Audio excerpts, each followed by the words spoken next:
Hola, bienvenidos y vamos a continuar con el mega repaso, pero antes de empezar me gustaría presentarme.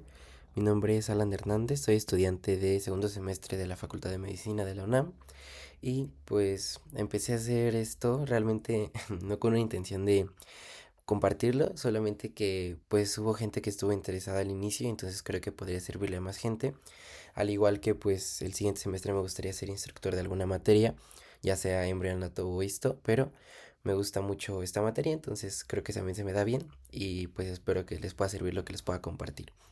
Entonces vamos a ver sistema digestivo. Recordemos que el sistema digestivo, pues lo vamos a estudiar como que integrándolo de tres maneras.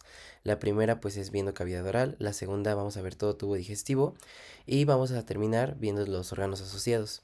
Entonces vamos a empezar con la cavidad oral, específicamente con los labios.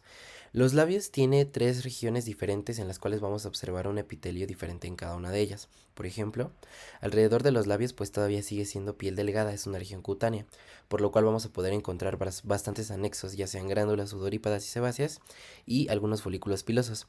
Mientras que en el bermellón de los labios, o sea en la parte exterior de los labios, podemos encontrar piel delgada y algunas glándulas, pero no van a ser funcionales. Entonces esta parte de aquí sería el bermellón y toda la región cutánea sería toda esta parte de aquí que ya es más como piel, ¿no?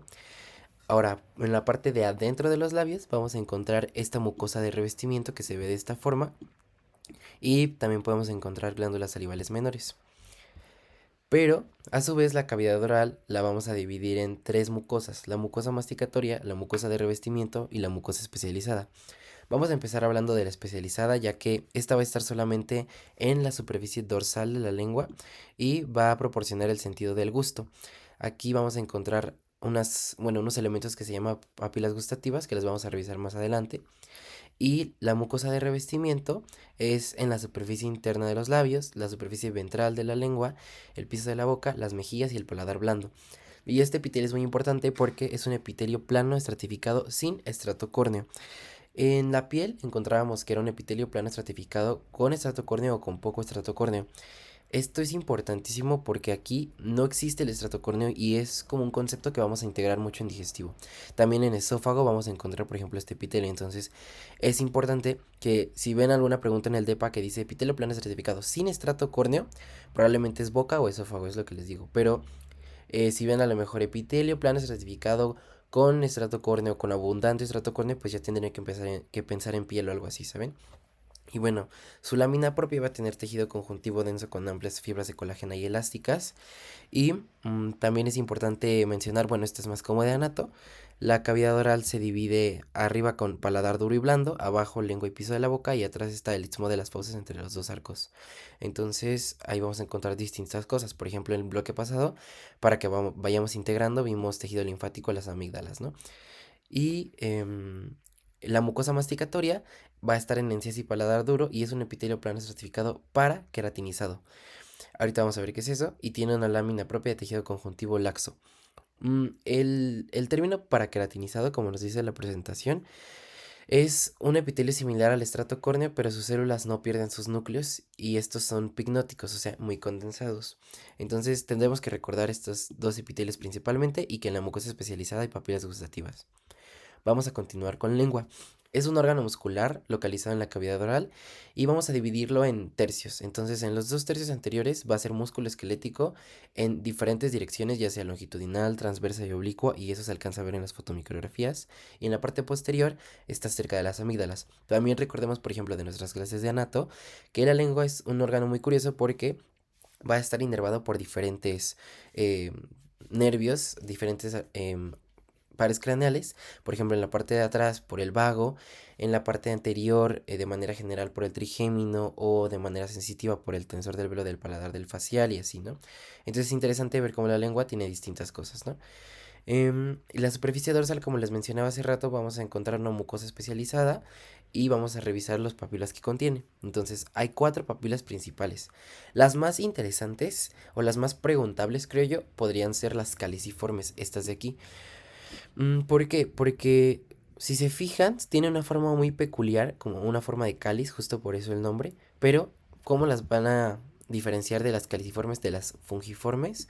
Pues porque las caliciformes rebasan el borde de la lengua, o sea, están mucho más arriba, son mucho más grandes que la lengua, mientras que las fungiformes apenitas llegan como que, o sea, como que están como parejitas, ¿no? Las caliciformes son muchísimo más grandes. Ese es como un histotip. Estas son muy importantes porque van a tener bastantes corpúsculos gustativos en los laterales y aparte son muy escasas y se encuentran en la V lingual. Entonces son papilas gustativas bastante especiales. Estas van a presentar unas glándulas que se llaman glándulas de von Ebner y adicional a estas pues vamos a ver las demás, ¿no? Me gustaría pues empezar con las filiformes también. Estas son interesantes ya que son mecánicas, únicamente son mecánicas, no tienen corpúsculos gustativos. Y estas, por ejemplo, las podemos ver en una muestra, en una biopsia de gatito, cómo están sus papilas filiformes. Este es del Atlas de la FACMED.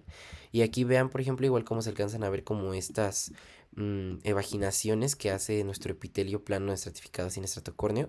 Y eso es básicamente pues para movilizar el alimento, ¿no? De ahí tenemos las foliadas. Las foliadas tienen una forma muy característica como de unos ladrillos, como un castillo, lo veo yo. Y estos sí tienen corpúsculos gustativos en la manera, bueno, de manera posterolateral. Y estos fungiformes están en la punta de la lengua y también tienen corpúsculos gustativos. Todo esto son fotomicrografías de campo claro teñidas con HY. Y pues vamos a continuar. Esta fotomicrografía igual es con HY. Aquí, por ejemplo, toda esta zona de aquí para abajo tendríamos músculo estriado esquelético. Vean cómo las fibras se acomodan de manera longitudinal, de manera transversal, de manera oblicua. O sea, hay muchísimas formas en las que podemos ver las fibras. Arribita tenemos papilas filiformes, no, perdón, foliadas. Y vean cómo hacen como que este patrón, ¿no? Como de castillo. Y a los laterales, por ejemplo, tenemos estos elementos de aquí que se alcanzan a ver como estas bolitas que se llaman corpúsculos gustativos. Ahorita los vamos a ver. Todo esto ya vendría siendo más como la lámina basal y aquí incluso vemos algunas glandulitas. Ahora, en la otra imagen podemos observar una fotomicrografía teñida con tricrómico de Gomori y aquí vemos una papila caliciforme o circunvalada. Vean cómo hace lo que les digo, o sea, está este epitelio, o sea, está como aquí el borde de la lengua y la caliciforme es más grande que eso, porque la filiforme sería pues más chiquita, ¿saben? Entonces, esta es una caliciforme y aquí a los laterales no se observa bien, pero tenemos corpúsculos gustativos. Esta imagen es increíble, es teñida con tricrómico de masón. Vean, por ejemplo, cómo está el epitelio que les menciono. Es un epitelio plano, estratificado, sin estrato córneo.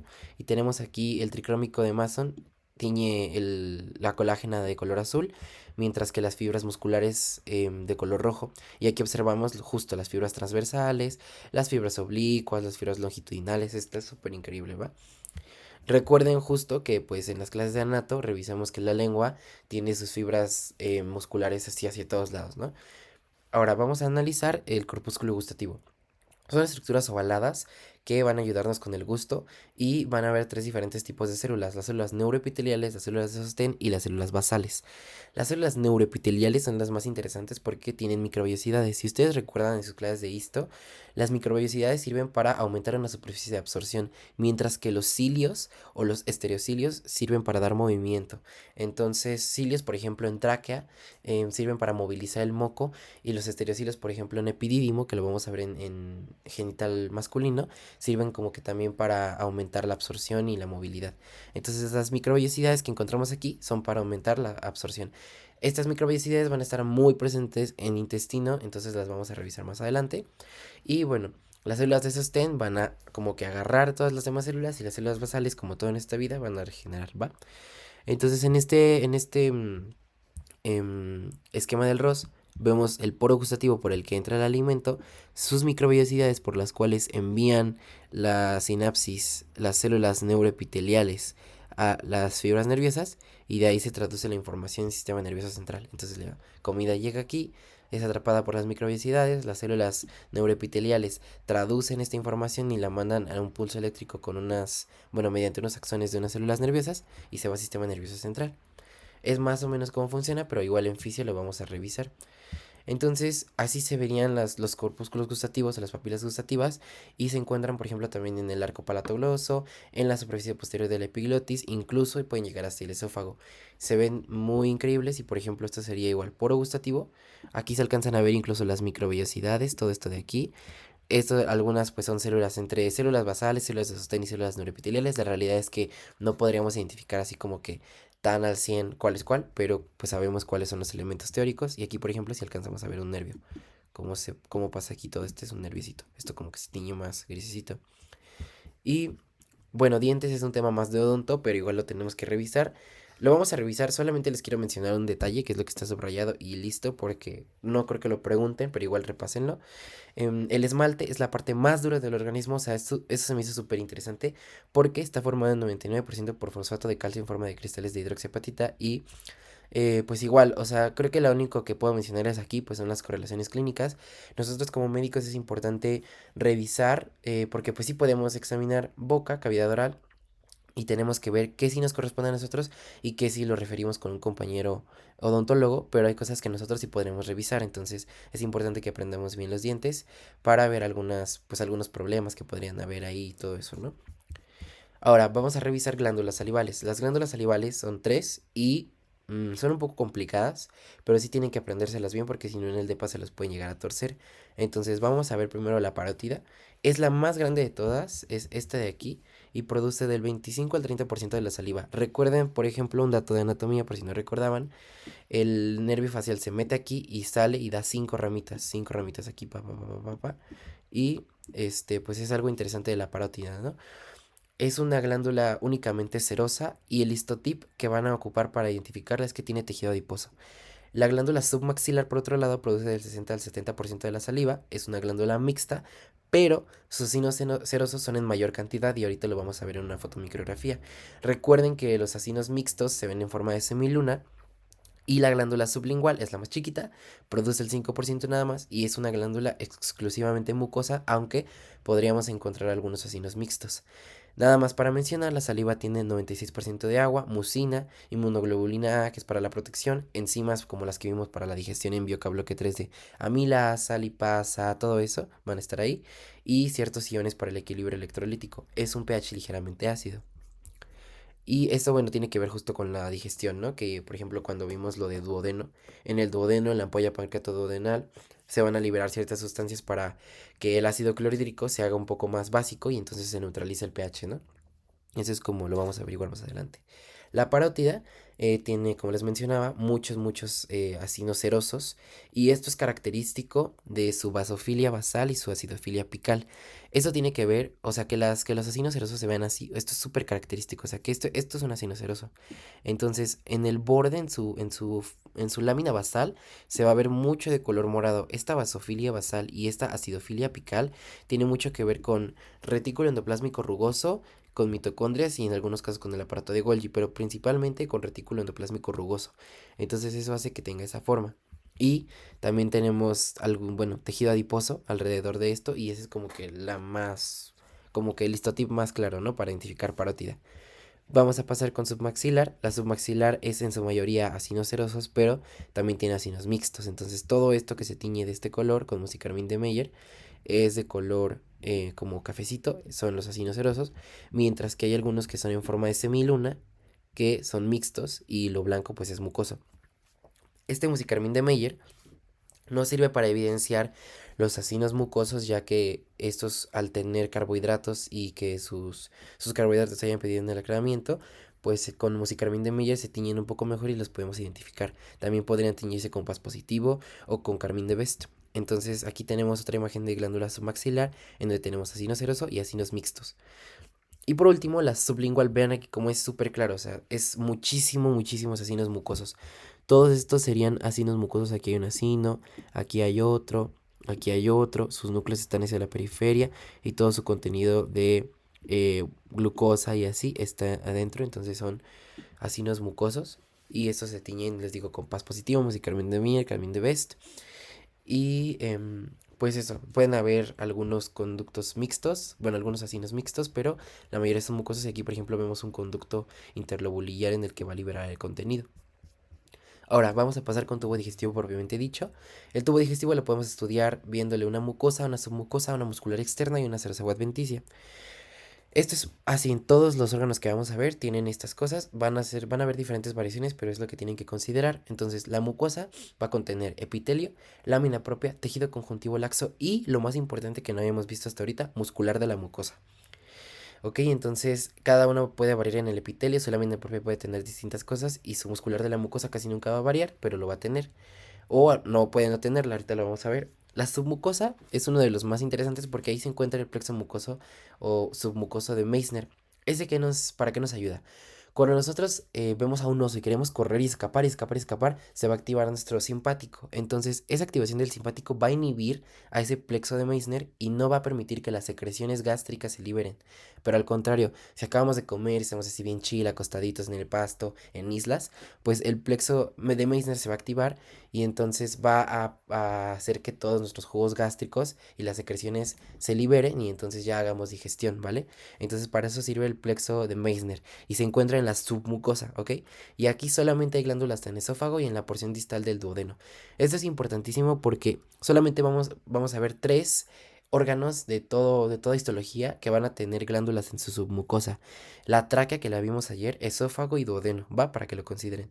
Y la muscular externa siempre, siempre, siempre, siempre, siempre van a estar en circular interna y longitudinal externa. O sea, siempre va a estar como que piensen en un portavasos, así como de tela, en lo que ustedes lo ponen, como para sus bebidas, así sería circular externa y luego longitudinal externa, ¿va? Que la longitudinal externa sería como una lapicera, por así decirlo, ¿saben? Como esa funda. Entonces, más o menos es así, pero van a haber algunas excepciones. Entonces, por ejemplo, en estómago vamos a tener tres, que sería la oblicua interna, circular media y longitudinal externa. O sea, básicamente solo se le añade una oblicua.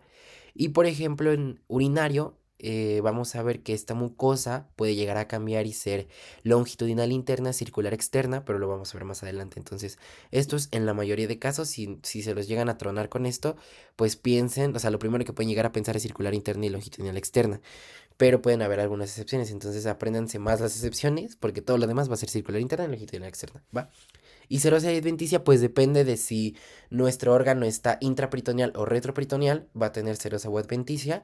Entonces, la serosa es mesotelio con epitelio plano simple más tejido conjuntivo laxo, y la adventicia, pues es un tejido conjuntivo denso irregular, ¿va? Entonces, vamos a ver el esófago. El esófago es el primer tubo muscular que comunica la faringe con el estómago, y aunque ustedes no lo crean, bueno, el esófago, si nosotros hiciéramos un corte, más o menos se vería algo así, el esófago. Lo podemos dividir por tercios, entonces tendríamos tercio proximal, tercio medio y tercio distal. Pues el primer tercio de nuestro esófago es un tercio que está inervado bueno, que es músculo esquelético, o sea, la primera porción es eso, mientras que los dos tercios posteriores ya son músculo liso. Bueno, aquí hay un poquito mixto, pero lo más importante es que al inicio pues tenemos músculo esquelético, pero es el único músculo esquelético en el cuerpo de los pocos que es o sea, es una inervación em, pues autónoma, no es voluntaria, ¿va? Entonces eso es bastante interesante también por mencionar. Bueno, ahora sí vamos a seguir viendo lo de la mucosa y así. El esófago, vamos primero con su mucosa, es un epitelio plano estratificado sin estrato córneo, al igual que en la lengua, y tenemos glándulas esofágicas y muscular de la mucosa con una capa longitudinal. Su submucosa ya tiene el tejido conjuntivo denso y regular, plexo de Meissner y glándulas esofágicas propias. La muscular externa tiene una circular interna y longitudinal externa. Aquí está lo que les digo de los tercios musculares. Y el plexo mientérico de Auerbach. Eso lo vamos a ver ahorita, más adelante, pero les explico. El plexo mientérico de Auerbach es el plexo que está en la muscular de nuestros órganos del sistema digestivo, que va a permitir la peristalsis. ¿Qué es la peristalsis? El movimiento de la digestión de los órganos, ¿va? O sea, que se contraigan o se relajen para que vaya pasando el bolo alimenticio a través de todo el sistema. Esos son los movimientos de peristalsis. Eso va a estar regulado por el plexo mientérico de Auerbach. Entonces se va a activar en condiciones de simpático, parasimpático, al igual que el plexo de Meissner, ¿va? Y la serosa o adventicia va a estar, bueno, la adventicia va a ser en cavidad torácica, mientras que serosa ya en la cavidad abdominal, es lo que les mencionaba. ¿Y cómo se ve? Esta no es la mejor imagen, la verdad es una imagen muy fea, pero Nos sirve porque la tráquea, recordáramos, es una luz así grande, grande, grande, grande y es forma regular. Mientras que aquí esófago su luz está colapsado, o sea, es muy irregular. Porque regularmente pues es un tubo muscular y entonces mientras no pase comida va a estar así como que todo apachurradito. Vean aquí por ejemplo cómo se alcanza a ver el epitelio plano estratificado sin estrato córneo. Se alcanza a ver todo lo demás que ya sería circular interna y longitudinal externa. Todo esto pues sería la parte ya muscular. Y ya tenemos que hacer mucho más zoom para ver las demás cosas, pero vamos a ver. Esto, por ejemplo, aquí está lo que les digo. Esto es epitelio plano certificado sin estrato córneo de nuestro esófago. Abajo tenemos la lámina propia y ya aquí tenemos muscular de la mucosa y tenemos aquí glándulas esofágicas propias. Esto es lo que les va a dar la clave para saber qué es esófago y no cualquier otra cosa, no que no es piel o que no es boca, que hay glándulas esofágicas propias y que hay presencia de músculo, de lo muscular de la mucosa, porque se acuerdan era epitelio, lámina propia y muscular de la mucosa, todo eso iba a ser nuestra mucosa de revestimiento, ¿va? Y adicional aquí encontramos las glándulas esofágicas propias. Y nada más, aquí tenemos igual epitelio, lámina propia y acá se alcanzan a ver algunas fibritas musculares, ¿va? Mm, igual aquí lo mismo, epitelio, lámina propia, muscular de la mucosa, todo esto de rojo. Y aquí glándulas esofágicas propias. O sea, si ven esto, o sea, muscular de la mucosa y glándulas esofágicas propias, no hay manera de que sea otra cosa que no sea esófago, ¿va? Más allá de que se fijen de esto de arriba, fíjense en muscular de la mucosa y glándulas esofágicas propias. Pero también es interesante ver cómo es un epitelio plan estratificado sin estrato córneo, ¿va? Aquí lo mismo, y aquí ya incluso alcanzamos a ver la submucosa con tejido conjuntivo laxo y ya la muscular que sería ay, se me fue, circular interno, que es la primera capa muscular, ¿va? Ahora vamos a ver el estómago. El estómago, por otro lado, es un órgano hueco en forma de J que conecta el esófago con el intestino delgado y va a recibir el bolo alimenticio y formar el quimo. Es muy interesante anatómicamente estudiarlo, porque cuando vimos anatomía vimos, bueno, que tenía un cardias, un fundus, un cuerpo, un píloro y así, ¿no? Pero tenía también unas cosas que eran todas estas, que eran como pliegues que hacía nuestro epitelio, ¿no? Entonces vamos a revisarles ya que estamos en esto, cómo es que se forman estos pliegues, ¿no? Y para qué nos sirven. Entonces, su mucosa ya aquí cambia completamente, ya no es epitelio plano estratificado sin estrato córneo como en esófago, aquí ya va a ser un epitelio simple mucoproductor, o sea, es característico de estómago, ¿no? Y lo vamos a ver y tiene unas cosas que se llaman fositas gástricas, que van a ser unas invaginaciones del epitelio que van a conectar las glándulas de la lámina propia y las glándulas de la muscular de la mucosa. O sea, ¿cómo? Estos pliegues que les digo que forman el epitelio del estómago van a ser como aquí hoyitos, o sea, estos por ejemplo, déjenme los marco.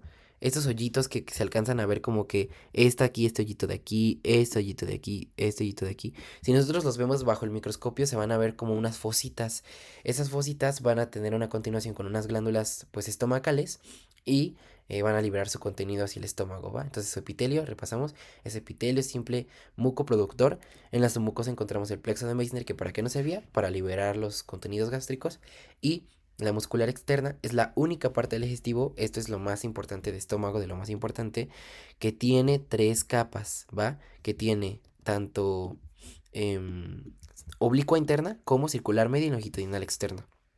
Y el plexo de Auerbach, que era para la peristalsis, ¿va? Entonces aquí tenemos estómago. Estómago, esto por ejemplo vendría siendo, déjenles marco con marcatextos, una fosita gástrica, fosita gástrica, fosita gástrica, fosita gástrica, fosita, fosita. O sea, todas esas son fositas, mientras que ya todo lo demás, todos esos elementos que sería como que se ven aquí así súper turbios y raros, eso ya es como la glandulita, ¿va? Que van a haber un montón, un montón, un montón, un montón de células que van a estar en estas glándulas, que las vamos a ir estudiando pues con más a detalle, ¿va? Y ya aquí más o menos estaría la muscular de la mucosa. Ya esto se junta justo con las glándulas de la lámina propia, ¿va? O sea, si ven esto es característico de estómago y se ve súper rosa, muy acidófilo. O sea, si ustedes ven algo súper acidófilo con esta formación como de pliegues de fositas así, chiquitas y que tienen unas glándulas gigantes, eso es estómago, ¿va? Y esto, por ejemplo, esta imagen está increíble. No es tanto, no es una tinción muy común, de hecho es hematoxilina férrica y azul de anilina. También está tomada por el Atlas de Histología, me parece, de la FACMED. Y vean cómo, por ejemplo, igual observamos fositas, fositas, fositas. Y observamos las células de las glándulas estomacales o de las glándulas gástricas o fúndicas, como ustedes quieran verlo. Y aquí está, todos estos son glandulitas. Y hasta acá abajo estaría la muscular de la mucosa. Entonces, igual vamos a ver por qué se ven de esos colores y todo, no se preocupen. Entonces, vamos a empezar. No se estresen, pero son muchas células en el estómago, muchas, muchas, muchas. Entonces sí den una repasada a eso si quieren. Incluso pueden hacer como hasta un cuadro. Voy a ver si en la semana puedo hacer un cuadro comparativo de todo, todo gastrointestinal y se los mando, ¿va? Con tipos de células y esas cosas. Entonces vamos a ver las células más importantes del estómago. Las células principales o también llamadas simógenas. ¿Por qué es importante que se aprendan esto? Porque al departamento le encanta ya sea preguntar o células principales o células simógenas. Entonces se tienen que aprender eso tanto como principales y simógenas como parietales y oxínticas, ¿va? Entonces las células principales o simógenas son basófilas, son moraditas y sintetizan pepsinógeno y lipasa gástrica. Si ustedes recuerdan sus bellas clases de bioquímica, pepsinógeno y lipasa gástrica, o sea, son componentes que nos van a ayudar para la digestión, y también como que para un poquito de proteger esto como el jugo gástrico, bueno, la capa muscular de nuestro estómago y que pasen bien los alimentos, ¿va? De ahí, las células parietales oxínticas van a secretar lo más importante que no se les puede olvidar, jamás, jamás en la vida.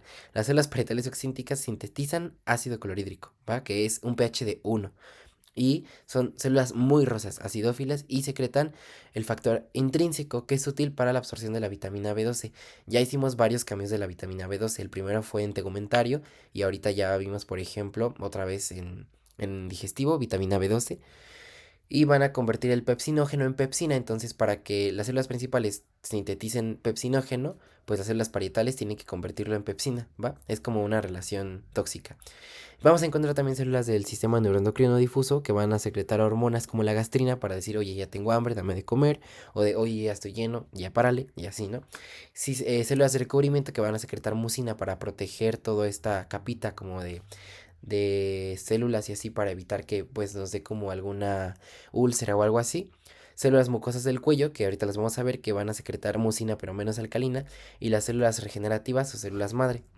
Entonces, aquí, por ejemplo, vemos células parietales que para qué nos servían para sintetizar ácido clorhídrico. Este es con tricromico de Masón. También sintetizan factor intrínseco que nos ayuda para la absorción de la vitamina B12 y convierten el pepsinógeno en pepsina. Y aquí tenemos igual células parietales que son súper acidófilas. Vean qué bonitas se ven. Y todas estas secretan principalmente ácido clorhídrico. ¿Va? De aquí, por ejemplo, vemos igual una fosita. Todas estas células de aquí, estas, serían células del cuello de nuestra glándula. Entonces, todas estas que parecen células caliciformes son nuestras células mucoproductoras. Y esas secretan mucina para la protección de nuestro jugo intestinal y bueno, de la muscular de nuestro estómago, ¿va? Aquí ya se ven incluso vasos sanguíneos con eritrocitos y demás cosas. Aquí igual podemos ver, por ejemplo, igual las glándulas del cuello, de la mucosa, que son mucoproductoras, y las que se vean más rositas son las células parietales, ¿va? O las células oxífilas. Y así, eso es como que lo que pueden ustedes identificar en estómago. La verdad es que en esta presentación no hay muchas. Me gustaría mandarles o mostrarles más, pero no sé cómo decirles. Bueno, si no les mando imágenes y ya se lo señalo, ¿va? Entonces, eso. Vamos a seguir con intestino delgado. No sé si haya quedado alguna duda, que yo espero que no. Pero lo más importante que ustedes aprendan a identificar es lo que secreta cada célula y lo que ustedes pueden observar bajo el microscopio. Ahora sí, vamos con intestino delgado, que es de mis temas favoritos. El intestino delgado es una víscera hueca de 6 a 7 metros de largo que se divide en tres partes, como lo vimos: duodeno, yeyuno e ilion. Recordemos que el yeyuno es la porción más larga del intestino delgado, el duodeno es la más corta y tiene forma de C, y drena, bueno, hay drena en vesícula biliar y páncreas, y ilion, que es la porción terminal que conecta con recto, ¿va? Entonces, la mucosa es un epitelio simple con microvellosidades y células caliciformes. Este epitelio no lo van a encontrar en ningún otro lado del cuerpo, es muy específico. ¿Por qué? Porque es un epitelio, para empezar, es cilíndrico simple, o sea, sus células son altas, tiene microvellosidades, aquí se ven, células cilíndricas altas con microvellosidades para la absorción, y van a haber muchas células caliciformes que van a secretar mucinógeno para que se convierta en moco. Y van a tener vellosidades intestinales. O sea, ¿qué son las vellosidades intestinales? No las vayan a confundir con microvellosidades. Una cosa son las microvellosidades que pueden generar un borde en cepillo que están en nuestras células cilíndricas altas, y otras son las vellosidades que hacen nuestro epitelio. Entonces, Hagan de cuenta que así como en estómago, que si unos pliegues raros el epitelio, así va a ser en intestino. También va a ser como unas vellosidades gigantes que van a servir justo para la digestión, mientras que sus células chiquitas tienen microvellosidades y son células cilíndricas y también hay presencia de células caliciformes. Van a haber unas cosas que se llaman criptas de Lieberkühn. Esas criptas de Lieberkühn van a estar aquí abajito. Entonces van a ver tanto vellosidades de nuestro epitelio como criptas de Lieberkühn. Y eso es muy característico de nuestro intestino, ¿va? En cualquier porción. Y pues vamos a tener dos capas, como siempre, circular interna y longitudinal externa. Ahora, la submucosa es de tejido conjuntivo denso irregular. Ahí está el plexo de Meissner para la secreción de jugo gástrico. Y en duodeno, aquí está la porción, la otra porción que nos faltaba para ver glándulas en la submucosa, aparte de tráquea y esófago. El duodeno tiene glándulas de Brunner. ¿Que para qué nos sirven esas glándulas de Brunner? Para justo lo que les decía, neutralizar el pH. Cuando el contenido gástrico viene muy, muy, muy, muy extremadamente ácido, baja, baja, baja, y el duodeno lo que hace es, güey, relájate. Entonces le manda esas como que esas secreciones em, básicas para neutralizar el pH y así como que no afecte, o sea, no se nos haya una, no nos provoque una úlcera gástrica o algo así, ¿saben? Y lo más característico, en ilion vamos a tener placas de Peyer. Que las placas de Peyer, si ustedes recuerdan, pues es malt. ¿Qué es el malt? Tejido linfático asociado a mucosas, ¿ok? Porque acuérdense que había balt, malt, no me acuerdo qué otras, pero era tejido linfático asociado a mucosas. Tejido asociado a gastrointestinal, tejido linfático asociado a bronquiolos y así. Entonces, dependiendo de dónde estemos, siempre va a haber presencia de tejido linfático. Y en ilion van a ver estas placas de Peyer que son gigantescas que nos sirven para protección inmunitaria. Entonces, pues si se fijan, hablamos de duodeno e ilion, pero ¿y el yeyuno? Pues el yeyuno no tiene nada, nada de relevante. Entonces, si ustedes no ven ni glándulas en la submucosa ni placas de Peyer, pues puede ser intestino delgado, pero puede ser yeyuno, ¿va? La única diferencia para, o sea, entre estas tres se supone, el Ross dice que es la altura de sus vellosidades porque van variando, y sí, la realidad es que sí, pero tendría que ser así muy, muy pros para saberlo, y no creo que el departamento lo pregunte como de que, de acuerdo a la altura de sus vellosidades que están observando, la verdad no creo. Eso es más como si quieren ser istros o algo así, sí tendrían que considerar esa parte, ¿va? Y pues ya, serosa, va a tener una serosa. ¿Por qué no hemos mencionado serosa adventicia? Porque es básicamente tejido adiposo, vasitos sanguíneos, es muy aburrida, ¿va? Y ya, vamos a ver las células que hay en el epitelio intestinal. Vamos a tener enterocitos, que los enterocitos son las células por excelencia de nuestro bello intestino. Son las células cilíndricas altas con microvellosidades. Y esas pues nos van a servir para la digestión y absorción de nutrientes. A muy grosso modo, porque todo bloque 2 y bloque 3 vimos cómo funcionaban estos enterocitos. Entonces toda la absorción de lípidos, aminoácidos, proteínas, lo que ustedes quieran, se va a llevar a cabo aquí. Y van a usar de queso de antiportes, importe, de que si entra sodio, que la bomba sodio potasio. Esas cosas bien turbias, eso. Entonces eso van a ser los enterocitos. Las células caliciformes, por otro lado, que serían estas de aquí bonitas, todas chiquitas, estas de aquí chiquitas, como en toda la vida que hacen las células caliciformes, pues producen mucinógeno o mucina, ¿va? Que es moquito, para proteger nuestro epitelio. Y esas se tiñen con paz positivo, musicarmín, carmín de Best, hay muchísimas técnicas, pero principalmente paz positivo, ¿va? Esa no se les puede olvidar nunca. Células del sistema neuroendocrino difuso secretan hormonas y las células de Panet, esas células de Panet van a estar hasta abajo, o sea, al fondo de nuestras criptas de Lieberkühn. Aquí no se ven, pero ahorita las vemos, ¿va? Esas células de Panet tienen gránulos de lisosima y defensinas que nos ayudan para la digestión, pero principalmente para la defensa contra microorganismos, ¿va? Para degradar lo que puedan toxinas o algo así, ¿va? Esas son células de Panet y están hasta abajo de nuestras criptas de Lieberkühn. De ahí tenemos células madres, células basales que pues regeneran todo nuestro epitelio y las células M. Las células M son las encargadas de transportar antígenos al GALT. Esto es bien importante. Estas células M solo están en ilion. No van a estar ni en duodeno ni en yeyuno. Y tiene sentido, ¿no? Porque en el ilion habíamos revisado que están los folículos linfáticos gigantes que se llaman placas de Peyer. Entonces estas células M, como son presentadoras de antígenos, o sea, son macrófagos, por así decirlos, agarran y se lo llevan al ilion y dicen, toma, mira, nos quieren atacar. Entonces las placas de Peyer gigantes dicen, ah, ok, y ya empiezan su reacción inmunitaria. Entonces es muy normal que las células M solo estén en ilion, considerando que ahí están las placas de Peyer, ¿va? Entonces son presentadoras de antígenos al GALT, que es tejido linfático asociado a gastrointestinal. Y en los enterocitos, si le hacemos un zoom a una célula de estas así, pero cabrona, aquí podemos ver el glucocálix. Este glucocálix es o sea, como si recuerdan sus claves de bloque uno, el glucocálix es todo este conjunto de glucosaminoglucanos, proteoglucanos, bueno, todas las... em, bueno, ¿cómo se llaman? Glucosaminoglucanos, proteoglucanos, pero se me está yendo el nombre, pero todo lo que estaba en la membrana celular, que eran, glucosa con carbohidratos, glucosa con proteínas, glucosa con aminoácidos, que se me acaba de ir el nombre, ese es glucocálix, o sea, todo ese conjunto de moléculas, ¿va? Y vamos a ver ahora cómo se ve, por ejemplo, con paz positivo el intestino. Vean cómo se ve el borde en cepillo de las microvellosidades, así de rojito, por el glucocálix, porque tiene muchísimos carbohidratos. Y las células caliciformes de color rojo. O sea, si todavía no han entendido esto, hagan de cuenta. Cuando nosotros tenemos células caliciformes o el glucocálix o algo que tenga que ver con glucosa, o sea, carbohidratos, esos carbohidratos, cuando nosotros en la técnica histológica hacemos el proceso del aclaramiento, se van a perder esos carbohidratos. Entonces, como se pierden, esto se vería blanco prácticamente, o sea, no se vería de ningún color. Pero hay técnicas específicas que nos ayudan a evidenciar carbohidratos y entonces, por ejemplo, el PAS positivo, musicarmino, carmín de Best, cuando lo ponemos le ponemos la tinción, evidencian esas estructuras. Entonces es importante que pues lo sepan, ¿va? Entonces eso es como un así rapidísimo repaso de bloque uno.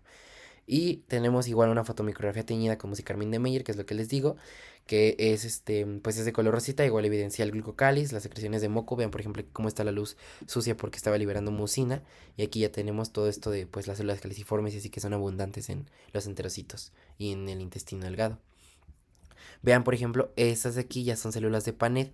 Esas células de Paneth son muy, muy, muy, muy importantes porque nada más van a estar en el intestino delgado y en el fondo de las criptas del Ibercum, ¿va? Y recuerden que tienen lisosimas que secretan lisosimas y enzimas que van a degradar pues bacterias o algunos microorganismos que puedan estar ahí. De ahí vamos a ver, esta es la primera fotomicrografía que hemos visto del plexo mientérico de Auerbach. Está increíble. Vean cómo está en la capa muscular. Esta está circular interna, todo esto es circular interna y todo esto es longitudinal externa, ¿va? Entonces, lo mismo que en los demás órganos, es circular interna, longitudinal externa, pero acuérdense que aquí, en la capa muscular de nuestro intestino delgado, tenemos la presencia del plexo de Auerbach que nos ayudaba para la peristalsis. Y más o menos así se vería el plexo submucoso de Meissner para la secreción, pero no hemos visto ninguna, no sé si la verdad venga aquí, si no les investigo una imagen y se las envío. Pero es como se ve, o sea, todos estos cúmulos de estomas neuronales y así que formaban pues ganglios. Todo esto es un nerviosito que manda sus fibras al sistema nervioso central y hace toda esta función, pero se ve súper padre, ¿no? Y ya de aquí tenemos duodeno, glándulas de Brunner. Esas glándulas recuerden que es para neutralizar el pH. Y aquí, por ejemplo, en Nilian tenemos una placa de Peyer gigante. Que acuérdense que es un folículo linfático con su centro germinativo.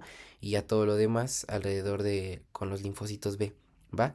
Y aquí igual, por ejemplo, vemos algunas células caliciformes, vemos las criptas del liver con algunas vellosidades que generan nuestro epitelio, sus células ciliadas, bueno, sus células cilíndricas altas con microvellosidades y así, ¿no?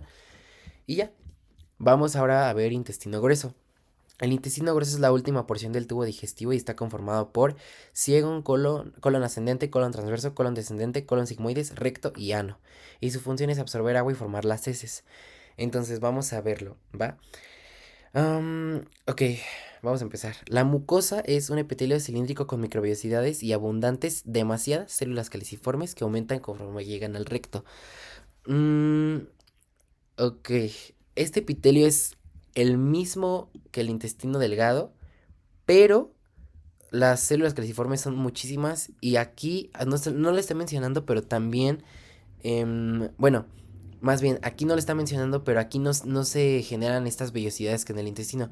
Si se acuerdan, el intestino hacía como que estas como montañas rusas y así. Aquí no, aquí todas son como que planas. O sea, sí llegan a ser como algunas criptas, así por así decirlo, pero no hay como que vellosidades así muy marcadas, ¿va? Es un epitelio más bajito aparte. El intestino delgado es muy así, muy alto y muy loco, ¿va? Entonces, este es como más aburridón y está como que más abajito. Entonces es un epitelio cilíndrico con microvellosidades y muchísimas células caliciformes que aumentan conforme llegan al recto. Tiene glándulas intestinales profundas, nada importante. Muscular de la mucosa, de ahí la mucosa no tiene nada.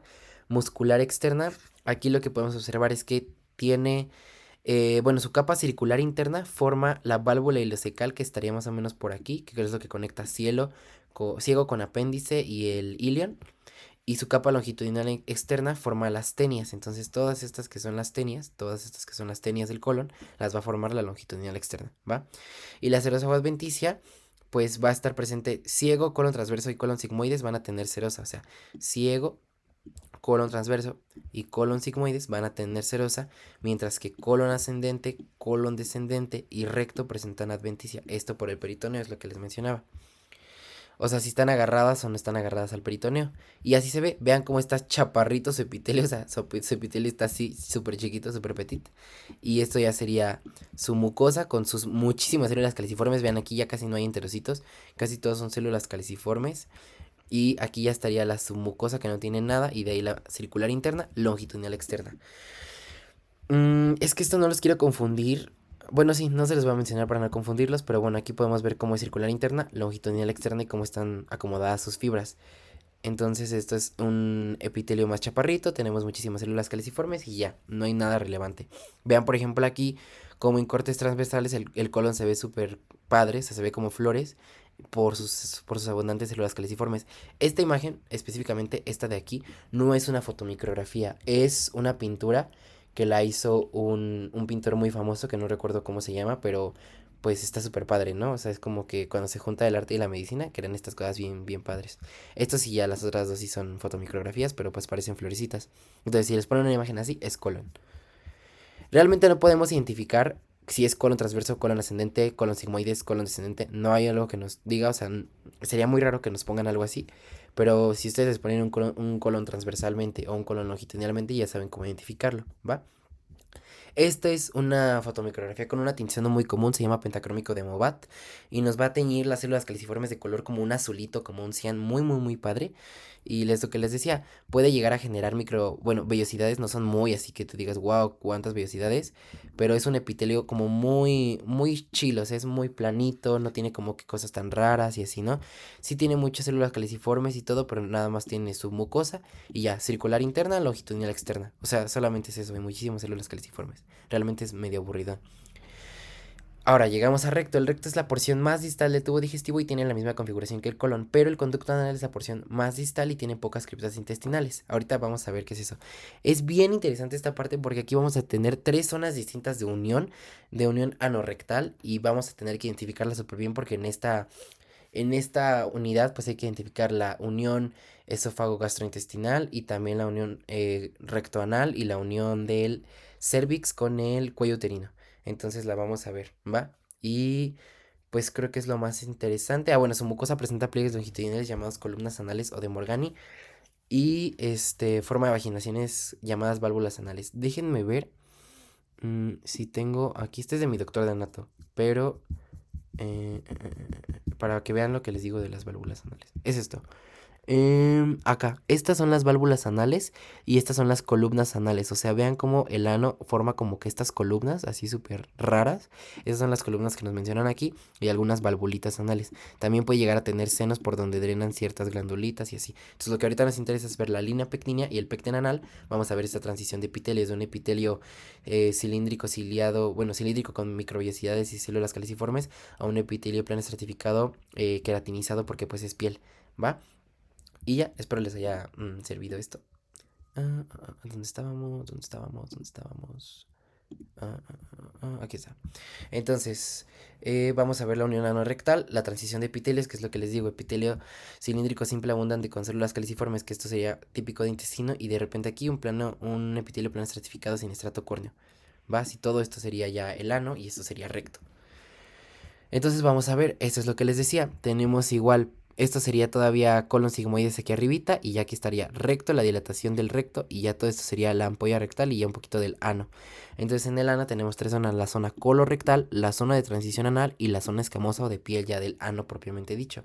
Entonces la zona colorectal va a tener todo esto que sería el epitelio cilíndrico simple con células caliciformes, mientras que la zona de transición anal, todo esto de aquí se ve súper padre, es epitelio plano estratificado, cúbico o cilíndrico. Mientras más se vaya acercando hacia la piel externa, más se va a ir haciendo plano. O sea, aquí podría ser cilíndrico, de repente por aquí cúbico y hasta acá abajo plano. Entonces, mientras más se vaya alejando, más se va a hacer estratificado. Y ya aquí pues sería un epitelio plano estratificado sin estrato córneo. Y ya vean aquí, por ejemplo, cómo incluso se alcanza a ver hasta el esfínter anal interno que es involuntario, que está inervado por el pudendo. Esto es más de anato. Y ya el esfínter anal externo, que ese sí es voluntario, que lo aprendemos a controlar a partir de los 3 4 años. Y ya, De aquí tenemos el apéndice. El apéndice es una dilatación, una bolsita del colon que va a tener demasiados folículos linfáticos, demasiados folículos linfáticos. Todo esto es un folículo linfático, otro, y ya. Realmente, pues su epitelio es el mismo, es un epitelio cilíndrico con microvellosidades alticélulas caliciformes, muy aburrido, su luz es colapsada, pero lo que van a hacer para no confundirlo, por ejemplo, con esófago, es que tiene muchísimos nódulos linfáticos aquí, muchos nódulos linfáticos. Porque esto realmente, o sea, el apéndice es importante para los recién nacidos y los niños, justo por esta protección que genera, pues, los folículos linfáticos. Pero ya de grandes, pues ya no tiene ninguna función y es por eso que se pueden hacer apendicectomías, porque pues a veces puede entrar algún fecalito o alguna apendicolita y se puede inflamar y generar, pues hay problemas, ¿no? Entonces se tiene que retirar. Y ya, déjenme ver si sigo con eh, anexos o ya aquí le paro. Bueno, déjenme ver cuánto es. Hígado, es que creo que de hígado sí es bastantito. Y de aquí sigue todavía vesícula y páncreas, creo que en exocrino. Bueno, vamos a seguirle. Y ya porque ya realmente solo es urinario y después genital. Entonces, ya sé aquí si quieren tomarse un descansito, pueden pausar el video y regresan, ¿va? Entonces, vamos a ver hígado. Vamos a ver sus generalidades. Es la glándula por excelencia más grande del cuerpo y es una evaginación endodérmica, como lo vieron en sus clases de embrio, del tubo digestivo. Y bueno, para ser más específicos, del intestino anterior, ¿no? Va a estar en el epigastrio y en el hipocondrio derecho y pesa más o menos 1500 gramos. Va a tener una irrigación funcional del 75% por la porta y nutricia del 25% por la arteria hepática. Esto es súper importante porque es el único órgano del cuerpo en donde su irrigación funcional está dada por una vena. Y es la vena porta, que la vena porta estaría más o menos por aquí. La vena porta, acuérdense de sus bellas clases de anatomía, es la que drena todo el contenido nutricio de todo nuestro tubo digestivo y lo manda al hígado para que se hagan todas las cosas turbias de ciclo de Krebs, glucólisis, bla, bla. Todo eso del postprandio y del ayuno se va a llevar en hígado. Entonces su irrigación funcional está dada por la vena porta y su irrigación nutricia por la arteria hepática, que la arteria hepática estaría más o menos aquí chiquitita, la arteria hepática común y de ahí la arteria hepática propia, la derecha, izquierda, no sé qué, de la mesentérica superior. Y ya, entonces de ahí vamos a ver las funciones. Hace muchísimas, como les digo. Capta alimentos y distribuye los nutrientes, homeostasis de glucemia y lipidemia, producción de bilis, síntesis de proteínas de la sangre. Esta es importantísima, por ejemplo. Producción de bilis también es muy importante. Todo esto es de bioca. Degrada y conjuga fármacos tóxicos. Esto también podría ser alguna correlación clínica que nos pongan en el departamental. Almacena y modifica la vitamina B. Esto también lo vamos a ver en renal. Homeostasis del hierro, síntesis de urea, degradación de eritrocitos, insulina glucagón, eso ya lo vimos, síntesis de proteínas y inmunoglobulinas, factores de coagulación es lo mismo que síntesis de proteínas plasmáticas y modifica la triiodotironina a tetraiodotirosina, que esa lo vimos en tiroides, ¿va? Entonces aquí se lleva a cabo la modificación que les dije que estudiaran por su cuenta. Esta vitamina B va a tener, eso se les explico en renal, no se preocupen, les explico todo, así de que ese sistema de modificación de vitamina B se los explico. Y el hígado va a estar rodeado por una cápsula que se llama cápsula de Gleason, que es tejido conjuntivo fibroso y mesotelio, que prácticamente es esto, lo mismo que todos los órganos con su cápsula. Su parénquima, o la parte funcional, porque el estroma fue esto, está dado por cordones de hepatocitos. O sea, los hepatocitos van a formar cordoncitos, cordoncitos. O sea, son muy evidentes los cordones. O sea, si ustedes vean un hepatocito, síganlo. Agarren otro, síganlo. Y así como que forman cordones, ¿no? Y van a haber capilares sinusoides fenestrados. O sea, eso es importantísimo, los capilares sinusoides fenestrados. Esto se los voy a explicar en renal también. O sea, los tipos de capilares que hay, lo voy a retomar porque es un tema un poquito complicado. Bueno, a mí siempre se me va la onda. Entonces, para que lo tengan bien en cuenta, ¿va? Y así se ven los hepatocitos. Aquí tenemos un hepatocito visco y es binucleado. Es una célula poliédrica grande y forma parte del 80% de la población del hígado. Su vida media es de 5 meses y después se regenera. Estas junto con las células del intestino son las más duraderas de todo el cuerpo. O sea, aguantan 5 meses. Su hepatocito lo está dando todo ahorita. O sea, si ustedes van y toman un montón y así, o sea, su hepatocito se supo la de chambear y se supo regenerar y todo y ahí sigue chambeando y haciendo todo. Son probablemente las células más importantes del cuerpo. O sea, hacen demasiadas funciones, demasiadas. Todo lo que ustedes se imaginen lo puede llegar a ser un hepatocito. Y vamos a tener un dominio lateral o apical y un dominio sinusoidal o vasolateral. Hagan de cuenta.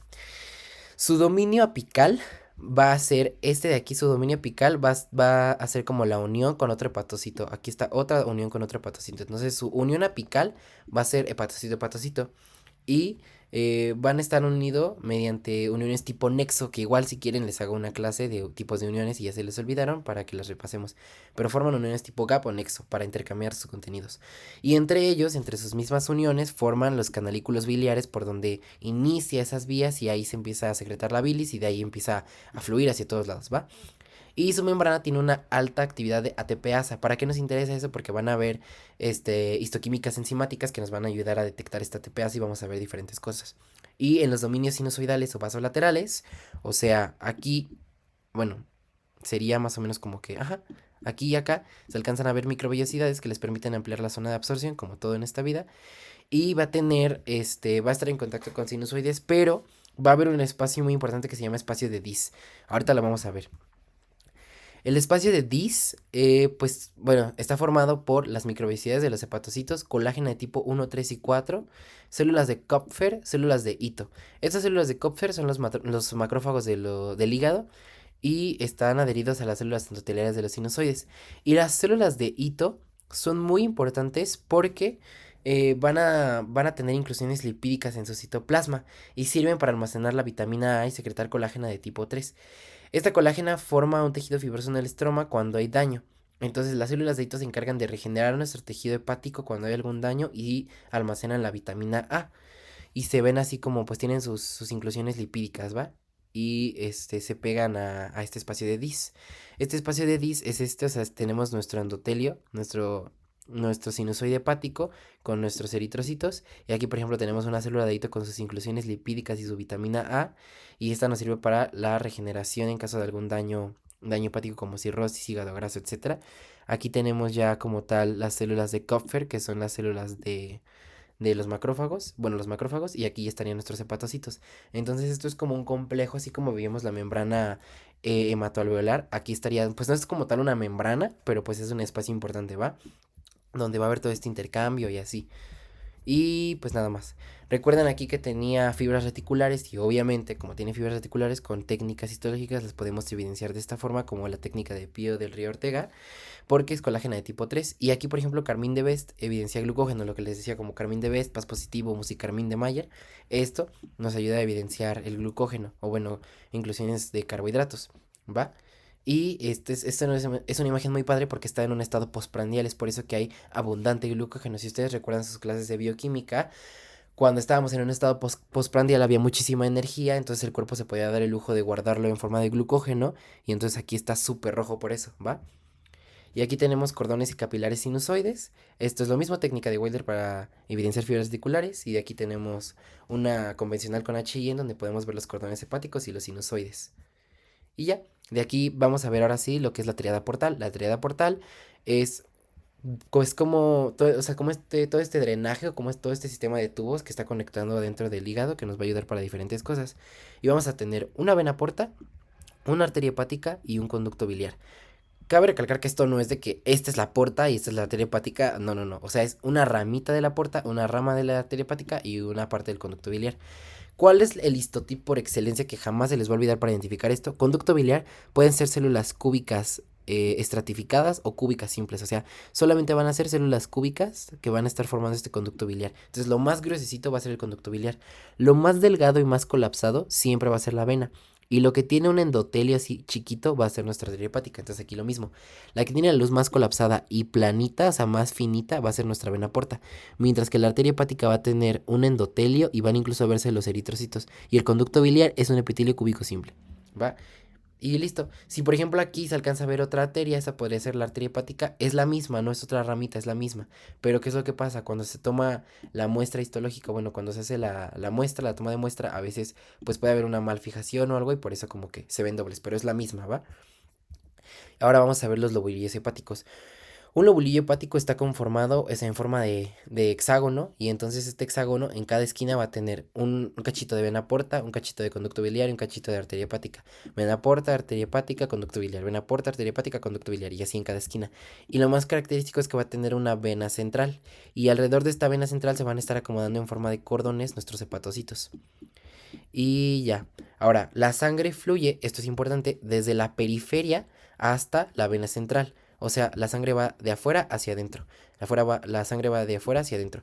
Mientras que la bilis va de adentro hacia afuera. De adentro hacia afuera. De adentro hacia afuera. De adentro hacia afuera. Y esto es importante para las correlaciones clínicas. Porque si la sangre va de aquí para acá, toda esta zona de hepatocitos va a ser la más dañada en un proceso de enfermedad, porque es la que menos sangre les va a llegar, ¿va? Mientras que todas estas de aquí, las de la periferia, son las más susceptibles a sobrevivir, por esto que les menciono. Y ahora vamos a tener también el lobulillo portal. El lobulillo portal es en forma de triángulo, no es en hexágono. El clásico es este, ¿va? El hexágono. Esos ya son como más aparte, pero se los pueden llegar a preguntar. Mi doctora me lo preguntó. Entonces, el lobulillo portal se forma con la unión de tres venas centrales. Este sería un lobulillo clásico, o sea, este de aquí sería como que un lobulillo clásico. Este sería otro lobulillo clásico. Este, por ejemplo, sería otro lobulillo clásico. Este sería otro lobulillo clásico. Entonces, vamos a agarrar tres lobulillos clásicos y vamos a juntar sus venas centrales y vamos a formar el lobulillo portal. Aquí en una esquina, o sea, bueno, en el centro se supone, tendrían que converger todo este drenaje de vena porta, arteria hepática, conducto biliar. Y así identificamos el drenaje de la bilis, ¿va? Entonces, el drenaje sanguíneo o venoso es del lobulillo clásico. El drenaje biliar es del lobulillo portal. Ahora vamos a ver el ácido hepático. El ácido hepático es agarrar dos lobulillos clásicos, los pegamos y juntamos sus venas centrales con su triada portal en las esquinas y formamos como un rombo. Entonces ese rombo nos va a ayudar para lo que les mencionaba. En las zonas más cercanas a la triada portal vamos a tener muchísima irrigación arterial, por lo que en procesos de enfermedades van a sobrevivir estas de aquí. Mientras que más cerca a la vena central ya no le va a llegar tanta sangre y van a ser los primeros hepatocitos en morir en caso de una cirrosis, hígado graso, bla, bla, bla. Y ya, es lo que les mencionaba. Se llama ácido hepático o de Rappaport. Y ya. Así se ve, entonces, otra vez, el ácido hepático, ajá, o de Rappaport. Y aquí tenemos igual, dos, lobulillos clásicos se juntan. Juntamos sus dos venas centrales y su triada portal y formamos este rombo. Y ya de aquí tendremos zona uno mayor rica en oxígeno, zona 2 más o menos, zona 3 ya casi no. Y así. Y esto es como drena la bilis. La bilis drena de vena central hacia la periferia y la sangre va de la periferia a la vena central. Y esto tiene que ver con los procesos patológicos que les explico. De aquí igual podemos ver las fibras reticulares con Pío de Río Ortega. Y ya, pues esto es igual lobulillo clásico, vena central. Ahora vamos a ver cómo va a drenar el árbol biliar. Aquí hay muchas patologías, pero no creo que los pregunten. Eso era más del bloque pasado de Anato. Entonces, el árbol biliar empieza en el canalículo biliar que formaban los hepatocitos, unión hepatocito-hepatocito. De ahí se va por un conducto que se llama conducto de Herring y va a pasar por unos colangiocitos cúbicos. De ahí va a irse al conducto biliar intrahepático y al espacio periportal que vimos. De ahí se va a ir a los conductos biliares interlobulillares. De ahí se va a ir al conducto hepático derecho e izquierdo. Luego al conducto hepático común. Luego al conducto cístico. De ahí va a la vesícula biliar, se almacena. Y de aquí cuando se libera, se va al colédoco y termina en la ampolla pancreatoduodenal. Realmente todos estos no es importante que se los aprendan más que lo que vimos en anato. Conducto biliar, de ahí se va a conducto hepático derecho-izquierdo, conducto común, cístico, vesícula biliar, se almacena y se libera en el colédoco y en la ampolla pancreatoduodenal en el duodeno. ¿Va? Nada más. Esto es una histoquímica enzimática con ATPasa, que es lo que les decía que estaba súper presente la ATPasa, bueno, la actividad enzimática en los hepatocitos. Entonces esto se ve en una inmunohistoquímica. Y ahora vamos a ver vesícula biliar para ya casi terminar porque nos falta páncreas. La vesícula biliar es un saco distendible periforme que almacena hasta 50 mililitros y tiene un cuerpo, un fondo, cuerpo y un cuello, que sería este de aquí. Entonces tiene un fondo, un cuerpo y un cuello. Y este va a estar conectado con el conducto cístico, que el conducto cístico es este de aquí, y ya de aquí se va al colédoco. Y esto es lo que les decía, miren, aquí está nuestro pequeño, vamos a dibujarlo. Aquí está nuestro hígado, ¿no? El hígado, todo feo mi hígado, pero bueno, que parece un páncreas. Entonces aquí adentro estaría conducto hepático, o sea, aquí estarían los canalículos biliares que forman hepatocito. De ahí sería conducto hepático derecho, conducto hepático izquierdo, conducto hepático común, se va al conducto cístico, se almacena en la vesícula biliar y cuando se libera la vesícula se comprime y entonces se va al colédoco y de aquí cuando se junta con el páncreas se forma se drena en la ampolla pancreatoduodenal que estaría más o menos aquí. Aquí estaría nuestro duodeno, ¿ok? Y ya, entonces la vesícula biliar pues nos sirve para almacenar la bilis. Está bien aburrido este órgano. Literal, solo hay que saber que su mucosa está formada por un epitelio cilíndrico simple su lámina propia es tejido conjuntivo laxo con glándulas mucosas, tiene muscular propia o externa y serosa. La muscular es la misma de siempre. La mucosa es longitudinal, bueno, circular interna, longitudinal externa. Y pues ya tiene algunas glandulitas como vemos en su submucosa, pero es un epitelio cilíndrico simple que puede formar estas como que vellosidades. Si ustedes ven como que estas vellosidades bien raras, esto también puede ser vesícula biliar. Si no ven nada como glándulas de Brunner o placas de Peyer o algo así, pues esto es vesícula biliar. Y también, por ejemplo, si vemos los senos de Rokitansky-Ashkov, esos senos solamente están en la vesícula biliar y son invaginaciones de la mucosa. Si ven esto, esto es vesícula biliar, de a fuerzas. O sea, vean como que hay estas burbujitas. Y ya de ahí tenemos muscular y serosa, que no hay nada relevante. Vamos a ver páncreas. El páncreas, ya para terminar, bueno, tiene 4 regiones anatómicas. La cabeza, cuello, cuerpo y cola. Cabeza, cuello, cuerpo y cola. Mide 20 centímetros, pesa 100 gramos y es una glándula exócrina y endocrina. La endocrina ya la vimos con los islotes de Langerhans en la clase pasada, que les comentaba que nos ayudaba para secretar insulina, glucagón, el estado de postprandial y ayuno. Y la exocrina pues tenemos acinos y conductos pancreáticos.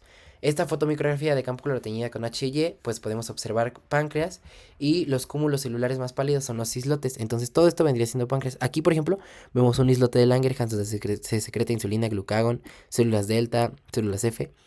Aquí estaría, esto es páncreas endocrino. Todo lo demás es este páncreas exocrino.